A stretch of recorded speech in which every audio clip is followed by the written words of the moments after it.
There isn't a manual for this. No sequence of steps that'll take you from where you are now to feeling okay again in any predictable timeline. People will tell you it takes half the length of the relationship to get over it, or that you need to go through specific stages, or that there are things you should or shouldn't do.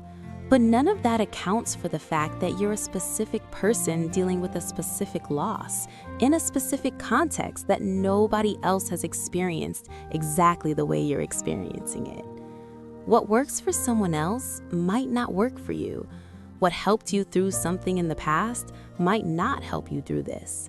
You can't approach grief like it's a problem to solve with the right combination of actions and mindset shifts. It's more like an injury that needs time to close, and trying to force it to heal faster usually just makes it worse.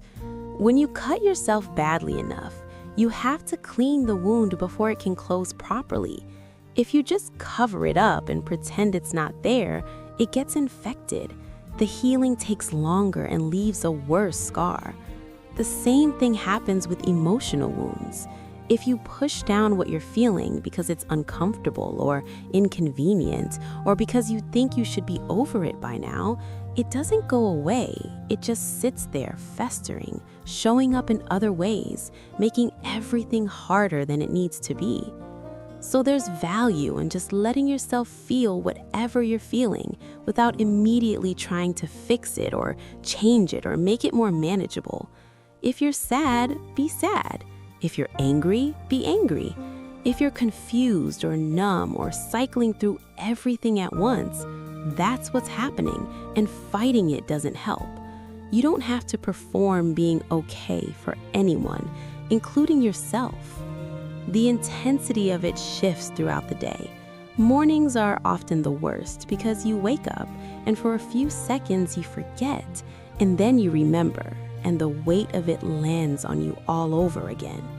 The day stretches out ahead with all these hours you have to fill somehow, and you're not sure how you're going to do that when everything feels heavy and pointless.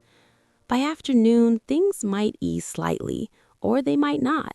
You might find pockets of distraction where you're focused on something else and the pain recedes into the background for a while. Or you might carry it with you through every moment, this constant ache that colors everything you do. Nights can go either way.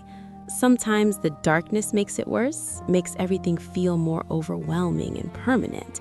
You lie there replaying conversations or imagining different outcomes, or just feeling the absence of the person who isn't there anymore. Other times, the night is when things finally quiet down, when you're too tired to keep fighting yourself, when you can just let it be what it is without trying so hard to manage it. The physical stuff matters more than you think when you're going through something like this. You probably don't feel like eating, but your body still needs fuel. You probably don't feel like sleeping, but exhaustion makes everything worse. You probably don't feel like moving, but staying completely still for days just makes you feel worse. So you eat something even if you're not hungry. You go to bed at a reasonable hour even if you think you won't sleep. You get up and move around even if you'd rather stay in bed. Not because doing these things will fix anything, but because neglecting your basic physical needs on top of everything else just compounds the difficulty. There's also something to doing things that aren't related to the situation at all. Not as distraction in the sense of avoiding what you're feeling, but just as reminders that you're still a person with interests and capacity beyond this one thing that's consuming you right now. Watch something that makes you laugh if you can.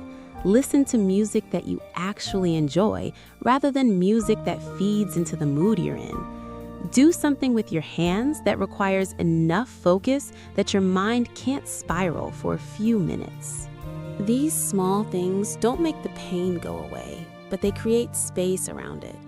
They remind you that you're not just this wound, that there are other parts of your life and your experience that still exist, even if they feel distant or irrelevant right now.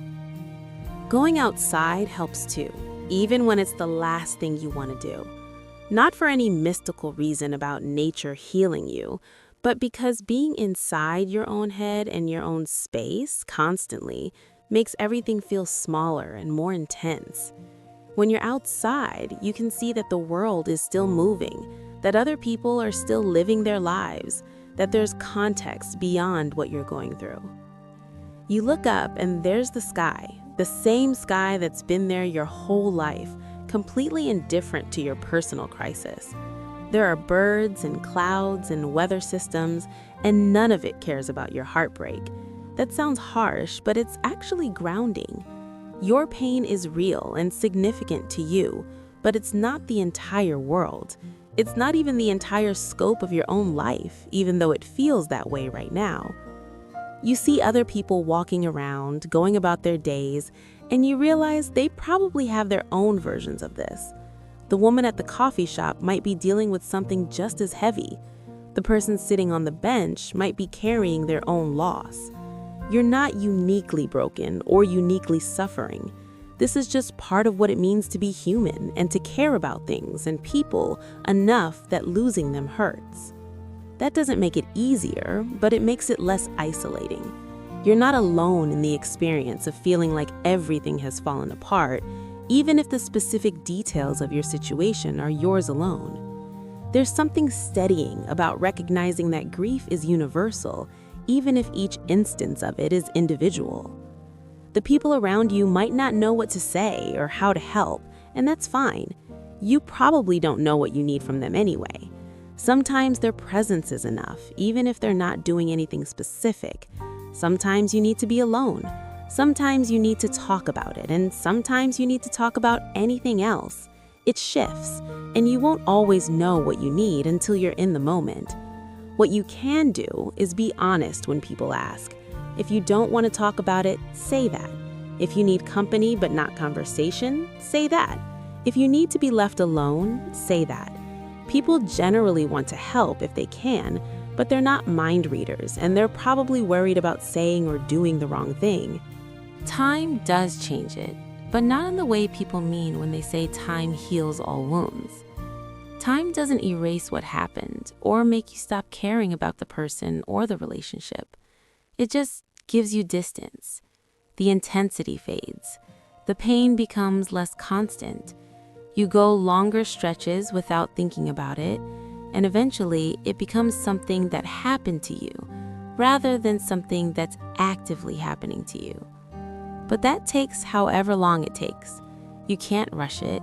You can't force yourself to be over it before you're actually over it. You can only keep moving through your days, taking care of yourself as well as you can manage, letting yourself feel what you feel without drowning in it, and trusting that at some point, this won't be the defining feature of your experience anymore. Right now, it probably feels permanent. It probably feels like you'll never be okay again, like this is just how life is now. But feelings aren't facts. The way things feel in this moment isn't a reliable indicator of how they'll feel in a week, or a month, or 6 months. You're in it right now, and that makes it hard to imagine anything different. But that doesn't mean different isn't coming. You're going to have setbacks, days where you thought you were doing better, and then something reminds you and it all crashes back. Moments where you forget and reach for your phone to text them before you remember. Times when you see something that would have made them laugh and the loss hits you fresh all over again. That's normal. That's part of the process. It doesn't mean you're failing at getting over it or that you're going backwards. It just means you cared about something real, and losing it matters. The fact that it's hard is evidence that it meant something, not evidence that there's something wrong with you for struggling. What you're left with eventually is yourself, the version of yourself that existed before this, and the version that's being shaped by going through it. You'll carry this with you in some form, but it won't always feel this heavy. You'll integrate it into your story and keep going, because that's what people do. They survive things they didn't think they could survive, and they keep living, and eventually they find that life is possible again. Different, but possible. For now, you just get through today, and then tomorrow you get through that day. You don't have to have it figured out beyond that. You don't have to know when you'll feel better or how you'll get there. You just have to keep going. Keep taking care of yourself. Keep allowing what's happening to happen without making it worse by fighting it or judging yourself for it. That's enough.